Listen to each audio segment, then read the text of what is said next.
Welcome to the 6 Miles to Supper podcast. I'm your host, Kayla Cox, and I've lost over 80 pounds with intermittent fasting 6 days a week, eating whatever I wanted at my meals, taking a cheat day every Sunday, and walking 6 miles a day. And I'm here to help you on your weight loss journey.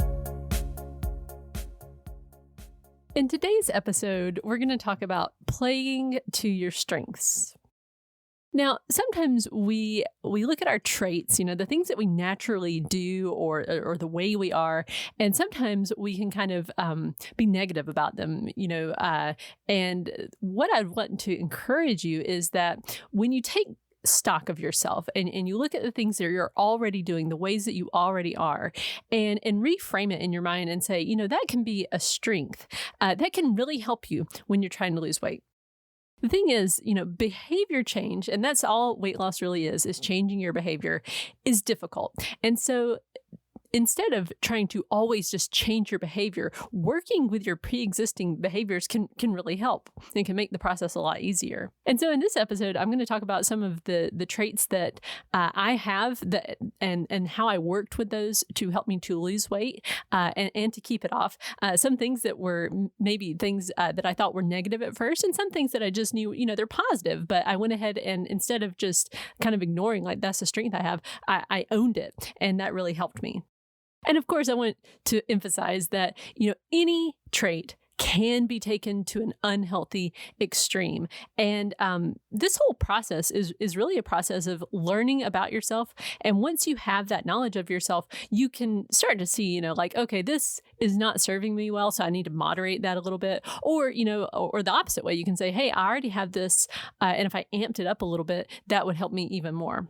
So the first trait, and this is certainly one that I always thought of being really negative, but I've learned that it's actually a big positive, and that's my stubbornness.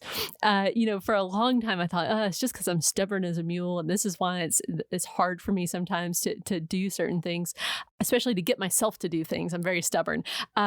But I started to see that it's actually an asset on the weight loss journey when you take that stubbornness and you channel it into never quitting on yourself, being too stubborn to give up on yourself. And this actually came in handy in several other ways too. So the thing that I was really stubborn about back in 2014 was that I made that decision. I'm never going to go on a diet again. Like, I'm never going to say to myself, okay, I'm just going to have to give up carbs and that's what I'm going to do. Like, I remained committed in my mind to, I must learn how to eat all the foods. And yeah, it took me a while to learn how to do all this, but I'm really glad that I stayed stubborn. So many times I was tempted to say, well, maybe I should just jump on this, fad or the other fad, to try to lose the weight quickly and then just try to figure out how to keep it off. But instead, I just stayed really stubborn. Like, I'm too stubborn to go on another diet. And that really served me well. And also my stubbornness has helped me in maintenance, because so many times it's happened, I'll be going along, experimenting around, and the scale will start to trend up. And I've decided to be too stubborn to gain the weight back. So I say, okay, all right, yeah, I had a little bit of a gain there, but I'm too stubborn to gain this weight back. I've worked too hard and I'm just not going back there. I'm too stubborn to do that. So then I go about the business of getting back on track, figuring out what went wrong, and then moving forward.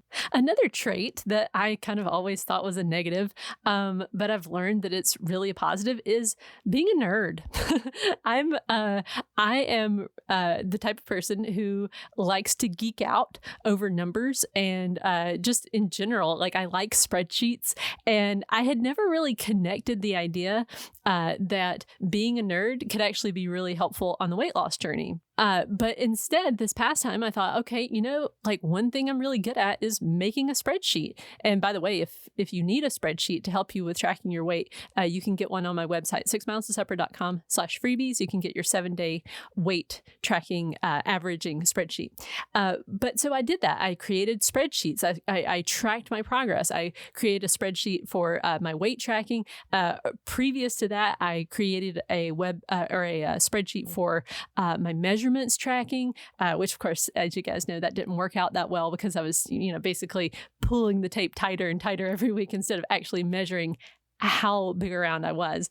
And then also with experimentation, just saying, okay, I can try this. And I tried to be really methodical. I tried to say, okay, like I'm going to pretend like I'm a scientist here. Like what would a scientist do when they're trying to figure out if something is working, if an experiment is working? Okay, they change one thing at a time. They try to track the results. They try to, keep track of the data, and they try to look at it dispassionately. And that was really helpful, especially in 2016.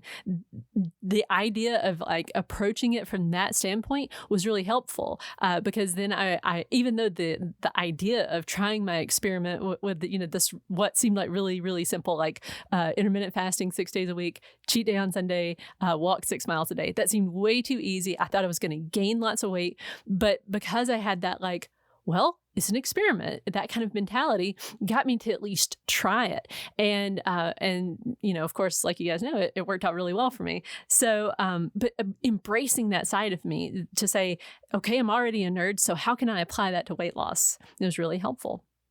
It also helped me to be a questioner. So this is something that can be quite annoying to the people around me, I'm sure, but I like to question things. I don't like to just accept, things that people say. I like to question it and just say, well, how do you know that's true? Or I like to kind of play devil's advocate sometimes.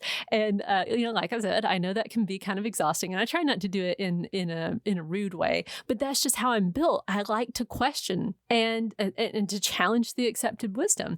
And so, especially in the past few years, when I was looking for stuff, I tried to go and find those things that disagreed with the accepted wisdom.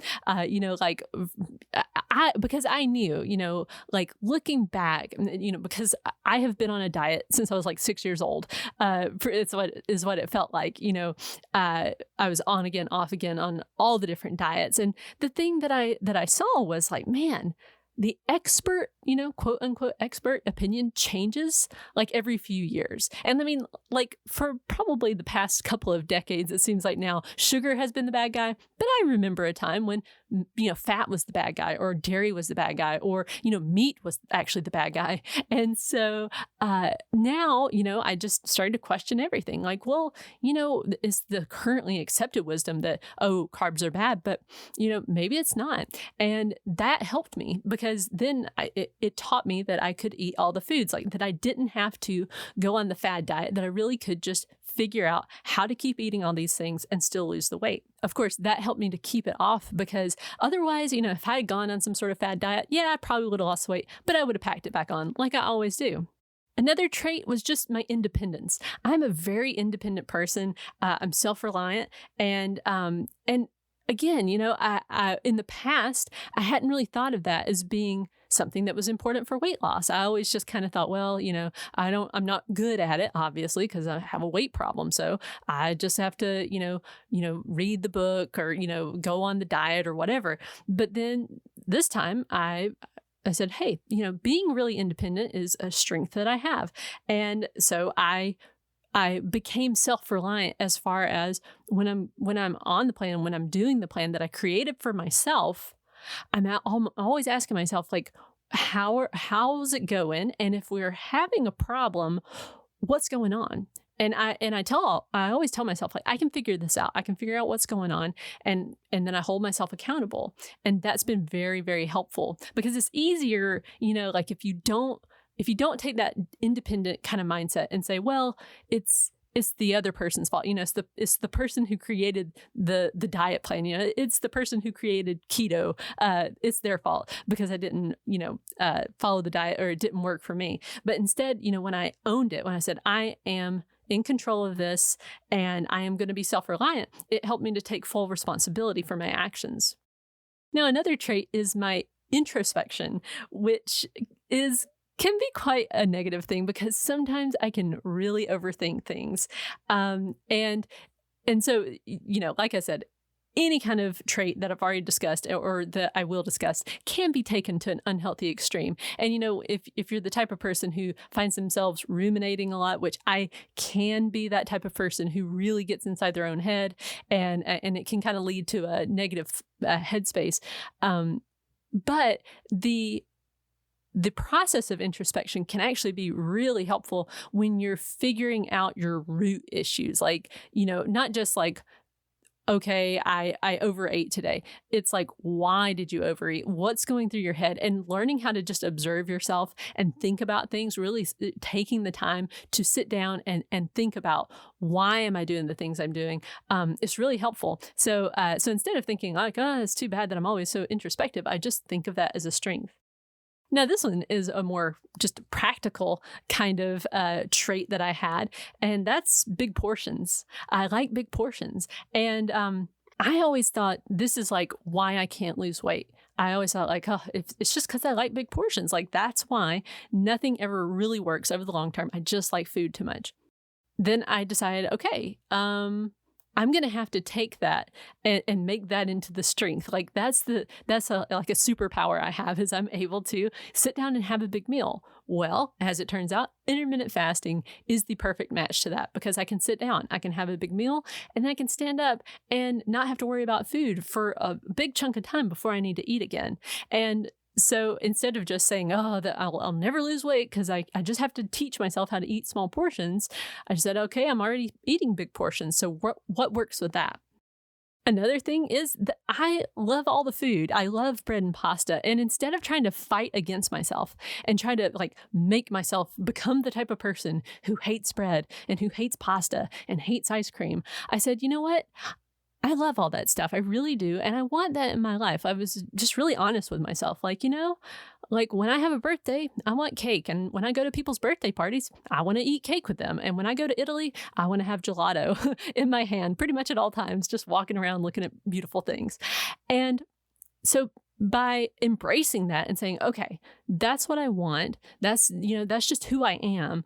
How can I then use that as a strength? And so I decided, if I can figure out how to do this, like if I can really lose the weight while I continue to eat all the foods guilt-free, maybe that'll help someone else too. And that's exactly what I found. Like I was able to lose the weight, and I decided to, make a YouTube channel, make this podcast about it, write a couple of books about it.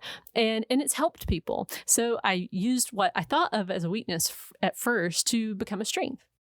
And the last strength that I'll talk about is my love of gamification. So in other words, I'm a competitive person, and I like competing even with myself. I love the notion of like earning points on things, or like getting Fitbit badges. Like they're digital badges. They're not a physical thing that you get that you can hold or anything, but they motivate me. And so instead of thinking, man, that's so silly, and that's dumb that I'm like that, I said, hey, that's how I'm built. So let's try to take advantage of that. So one thing I did in the very early days when I was really trying to get in a good habit of walking my 6 miles every day, and just doing some other types of things like practicing sign language and reading every day, I used this app. It's called Habitica.